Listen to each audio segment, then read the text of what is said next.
নমস্কার। তো আজ শনিবার।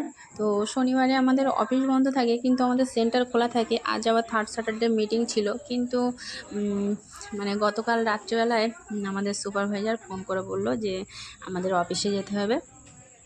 তো অফিসে একটু কাজ আছে। কাজটা কি, সেটা হলো মমতা ব্যানার্জি নাকি 10,000 টাকা দিচ্ছে ফোন কেনার জন্য আশাকর্মীদের আর আইসিডিএস কর্মীদের। তো সেজন্যই যেতে হবে। তো প্রত্যেক জিপি থেকে দুজন করে যেতে হবে। তো আমাকে আর আরেকজনকে সিলেক্ট করলো আমাদের জিপি থেকে দিদি, মানে সুপারভাইজার দিদি। তো যাই হোক, গেলাম। গিয়ে বেশ অনেকক্ষণ বসেছিলাম।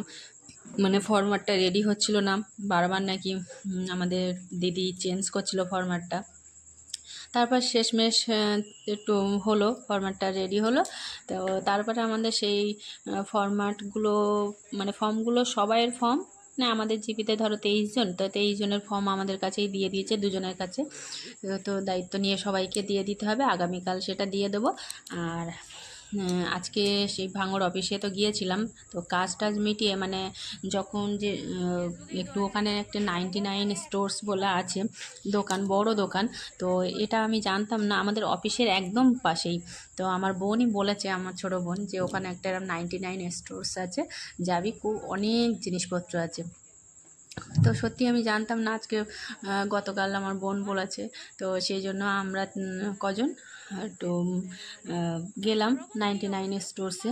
তো সত্যি অনেক জিনিসপত্র, বেশ ভালো লাগলো জিনিসপত্রগুলো। তো কিন্তু কিছু নিতে পারলাম না।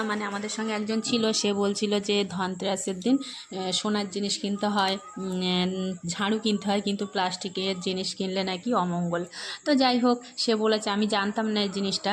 তো সেই জন্য অনেক কিছু পছন্দ হলেও আমি আর নিলাম না কিছুই, যেহেতু যে যেটা বলে আমি সেটা মানি।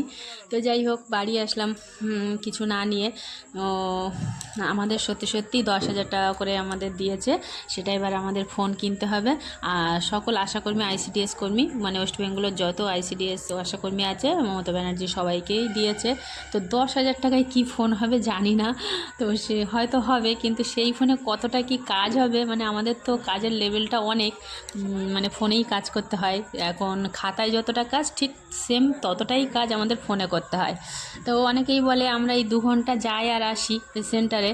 তো সেই শুধু আমরা কিন্তু এই সেন্টারে এই 2 ঘন্টা যেটা সবাই দেখে, সেটা কিন্তু বাস্তব নয়। বাস্তব হলো আমাদের যখন কাজের চাপ থাকে, তখন রাত দিন আমাদের এক হয়ে যায়, মাসের শেষে আরও বেশি।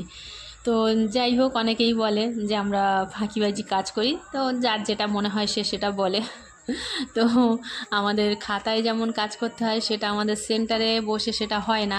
খাতায় বাড়িতে কাজকর্ম করতে হয়। অনেক অফিস আছে, সেখানে অফিসে কাজকর্ম সেরে চলে আসলাম, আর বাড়িতে কিছু করতে হয় না। কিন্তু আমাদের মাথায় সবসময় হেডেক থাকে, কখন কোনটা কাজ অফিস থেকে বললো সেটা আমাদের করতে হয়। বাড়িতে এসেও, বাড়িতে থাকো যেখানেই থাকো, সেটা আমাদের করতে হয়। সেই জন্য হুটহাট করে আমরা কোথাও যেতেও পারি না।